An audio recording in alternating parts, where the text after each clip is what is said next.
Hey, what's up guys? This video is going to show you how to replace the screen and digitizer on a 4th generation iPod Touch. Now the kit I have here comes with a white faceplate. There's also one with a black faceplate, which I'll provide links for.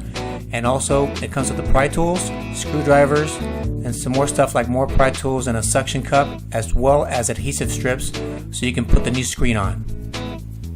The first thing you should do is place some clear masking tape on top so that the glass doesn't fall everywhere once you start prying it, because once you pry it, it will start shattering more.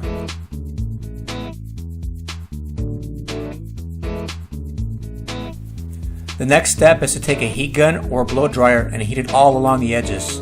That will soften up the adhesive and will allow you to remove the screen easier. The device will get hot the more you use a heat gun or a blow dryer, so be careful not to burn yourself.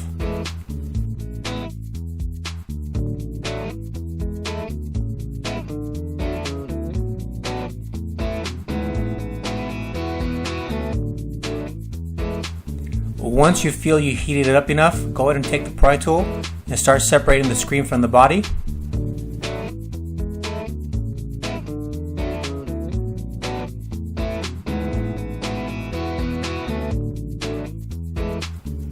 If you're having a hard time removing the screen, you'll probably have to heat it up again like I had to here. Now in a few seconds you'll see me use a metal screwdriver instead of the plastic pry tool. That's because I wasn't heating it up enough, and so I was forcing the plastic pry tool until I broke it. And I learned my lesson, I heated it up some more, and the screen came off much easier.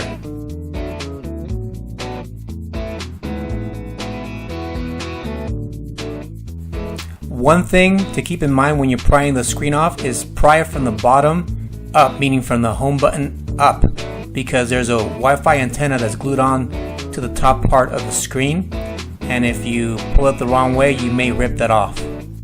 In my case the antenna did come off, but I was lucky because it stayed stuck to the main device and it did not rip. Now here I'm taking off the home button, which you'll need for later. Here I'm going to show you how to pry the screen off, which is from the bottom up like I mentioned earlier. And that connector you see there, that goes to the screen. That may have come off, that's fine, you'll have to disconnect it anyways, so don't worry about it. And then there's also a little ribbon there in the center, that's for the digitizer. If it came off or ripped it, or if you ripped it, that's okay, you'll have to cut it anyways. And there's that Wi-Fi antenna which was stuck to the top before. Now if you didn't heat your device enough and it's still stuck on the top part, just take the little flathead screwdriver and just pry it off, but make sure you don't rip it. I'm going to have to heat it up some more in order to remove the rest of the glass, otherwise the new screen won't fit correctly. Well, once you remove all the glass, it should look more like this. Nice and clean. And now here's that digitizer cable I was mentioning earlier. You're going to go ahead and cut that off since the new screen already includes one. Another item that you'll need from the old screen is that little metal bracket there. Go ahead and heat it up with the heat gun again or the blow dryer and just pry it off. The best part of the video, the Cal Print hair dryer. I'd like to thank my wife for that.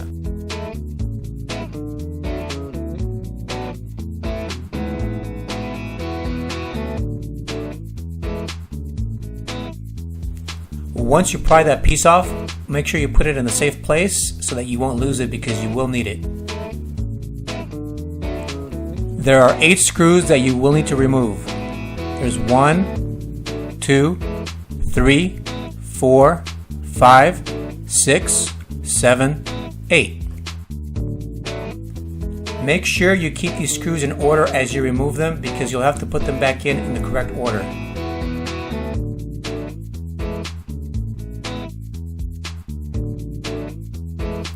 Using a small flathead screwdriver like this, you'll carefully remove the rear-facing camera's back cover.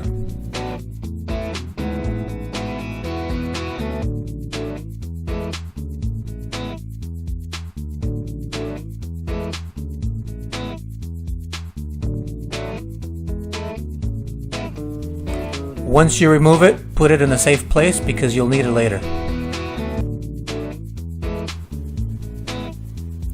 Now, using the same screwdriver, you also remove this black adhesive tape which is covering the volume cable.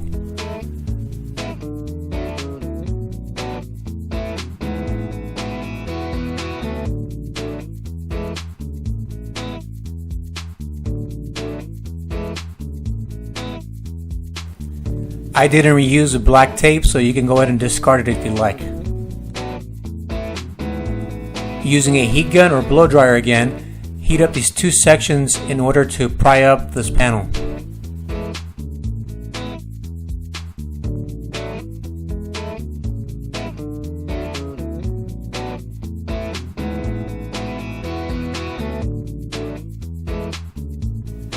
Be very careful not to tear this volume cable here when you pry this up. If you're having a hard time prying this panel up, you'll have to heat it up again with a heat gun or blow dryer. I had to use a bigger flathead screwdriver in order to get this panel up. But once you're in there, just start wiggling it around until it starts coming up. And be careful because there's that copper tape that's attached to the back of the rear facing camera, and that's also attached to that panel. So if you pry from the wrong place or if you pull this up too hard, you'll rip it off. Once that panel is loose enough, you're going to go ahead and open up the panel like if you're opening up a book. So turn it to the left like toward that rear facing camera. That's that copper foil tape I mentioned earlier. Once you open up the panel, carefully remove that copper foil tape that's attached to the rear facing camera. If you do tear it, don't worry about it. Just make sure that when you start putting it back together, those two torn pieces touch each other, and you should be okay. The next step is to remove these two top screws. That will allow us to open up this board up at an angle like this. This will help us avoid ripping the volume cable.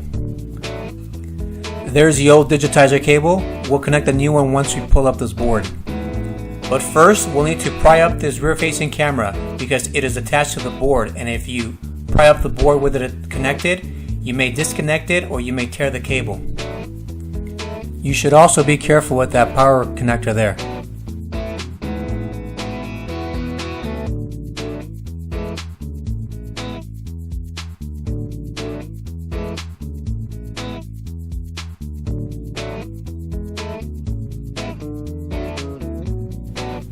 Now that that's loose, you're going to take that screwdriver and remove those two screws I mentioned earlier.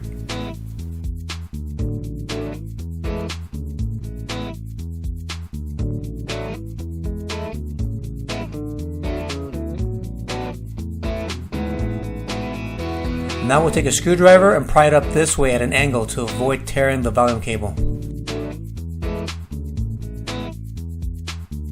I'd recommend placing your thumb up there in order to keep that side from coming up. Remember, the point of this is just to pry it up slightly to give you enough room to connect the new digitizer cable. You should not remove this board.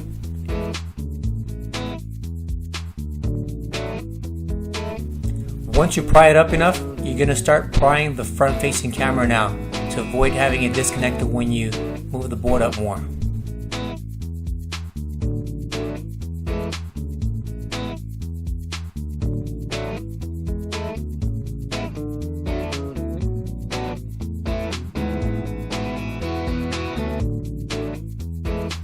To give you a better idea of what I'm doing, see that ribbon cable there? Well, put the screwdriver's flathead right under that cable, which leads to the camera, and that'll allow you to pry up the camera like this.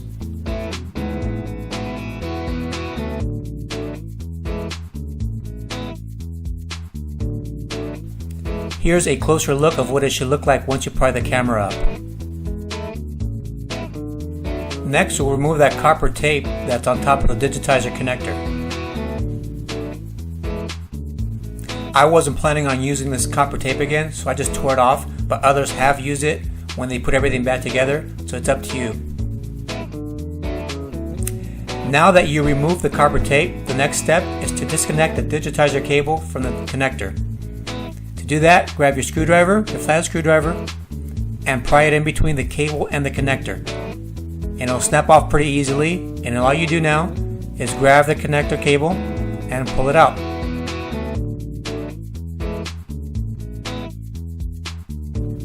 It's time to prepare the new screen. First, we'll take the old metal bracket from the previous screen and place it back onto the new screen. Now, the old adhesive should be enough to hold it together.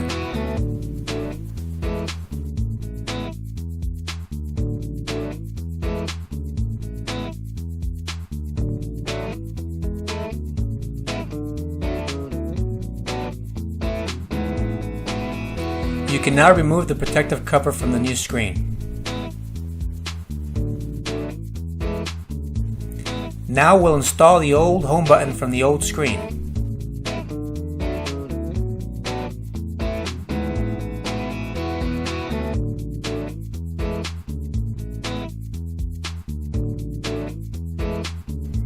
It's finally time to connect that spanking new screen. First step is to connect the Digitizer cable to the connector. Start off by aligning the Digitizer cable and the connector. Then take a flathead screwdriver and put it underneath the Digitizer cable and blindly feel your way through until it connects. This step may take several attempts, but it will snap into place eventually. Once it does, use that flathead screwdriver and make sure it's securely connected.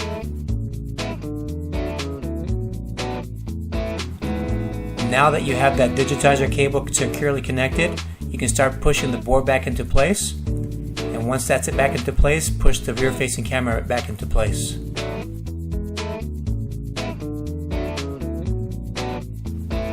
Make sure the front-facing camera is also back in place. It's time to put those two screws back in.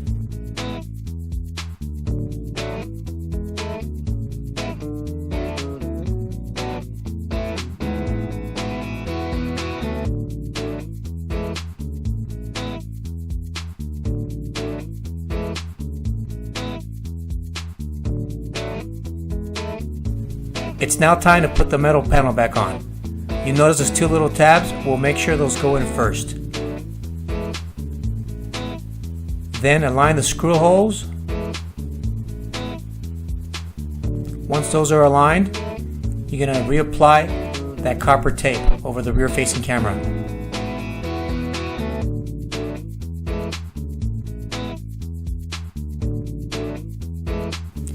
Now take that little metal cover that you removed from the rear-facing camera earlier and put it back on, making sure that you put that little tab part in first.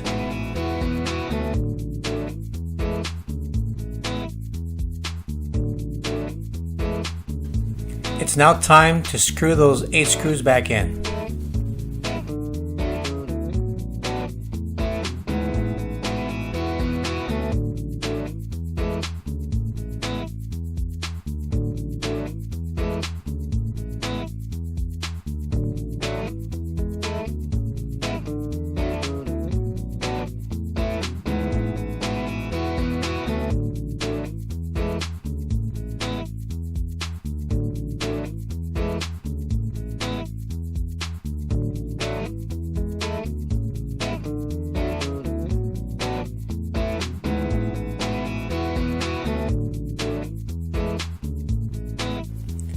The adhesive strips are next. I'll start with the bottom one first.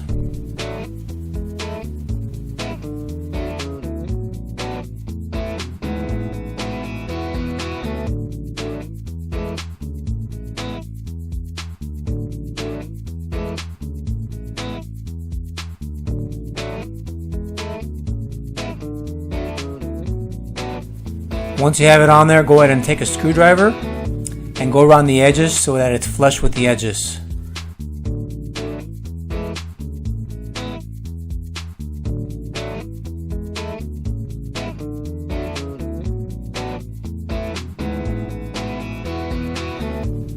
Now for the top adhesive.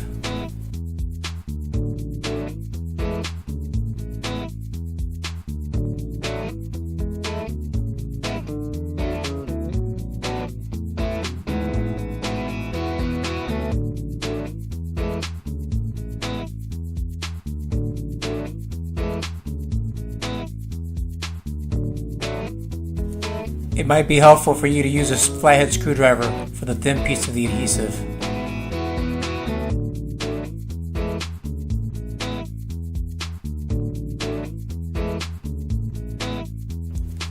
And once again, you'll use a flathead screwdriver to make sure that the adhesive is flush against the edges. Now we'll reconnect the screen by reconnecting the connector from the screen to the board.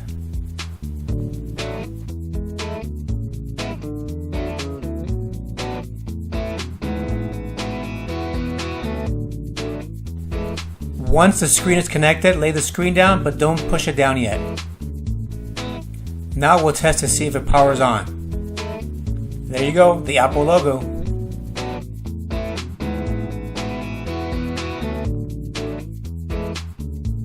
The new screen is working perfectly.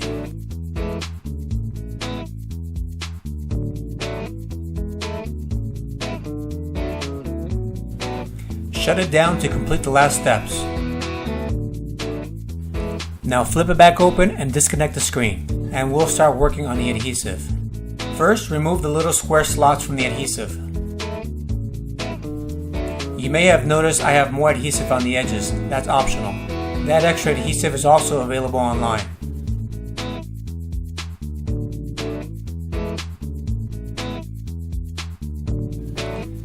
Now that you've removed all the little squares, you can start removing the backing from the adhesive.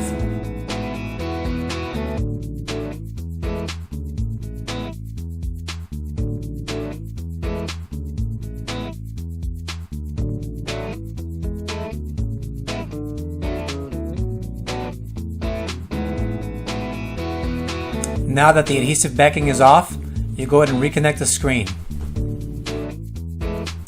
Before you close the device completely, you are going to want the digitizer cable to go in correctly, otherwise you may pinch it. It should look like an accordion starting from the bottom left, going to the right, going back to the left, and back up to the right. Once you properly have that ribbon cable folded in an accordion style, you can start closing the unit up.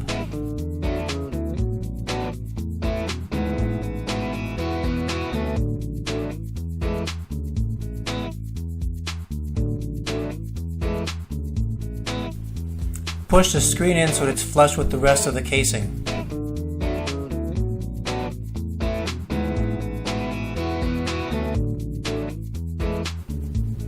And it looks like the screen was successfully installed. Everything seems to work fine. Alright, here's my wife's iPod with the new screen. It looks pretty good with that little black button. And here's the old shattered screen. And remember, perform this at your own risk, otherwise send it to a professional. Thanks for watching, and don't forget to subscribe and like this video.